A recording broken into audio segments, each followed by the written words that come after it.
প্রচন্ড গরমের হাত থেকে বাঁচতে বা যারা কনস্টিপেশনের সমস্যার জন্য ওজন কমাতে পারছেন না তাদের জন্য আজ একটা ম্যাজিক্যাল ড্রিঙ্ক বানিয়ে দেখাবো। তার জন্য আমি এখানে নিয়েছি পাকা তেঁতুল, আর তেঁতুলটাকে 1 ঘন্টার জন্য জলে ভিজিয়ে রেখেছিলাম। এবার হাত দিয়ে ভালোভাবে চটকে নিয়ে এর থেকে পাল্পটা বের করে নিতে হবে আর আঁটিটাকে ফেলে দিতে হবে। পাকা তেঁতুলের মধ্যে প্রচুর পরিমাণের ভিটামিন, মিনারেলস, ফাইবার এবং অ্যান্টিঅক্সিডেন্ট থাকে। এটা 100% ন্যাচারাল হোম রেমেডিস কনস্টিপেশন এবং ডাইজেস্টিভ হেলথকে ইমপ্রুভ করার জন্য।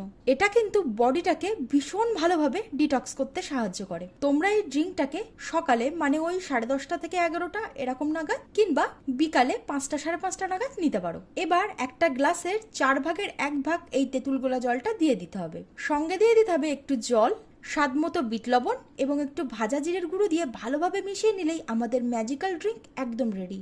ভিডিওটা কেমন লাগলো অবশ্যই কমেন্টে জানাবেন। ভালো লাগলে লাইক আর শেয়ার করতে একদম ভুলবেন না।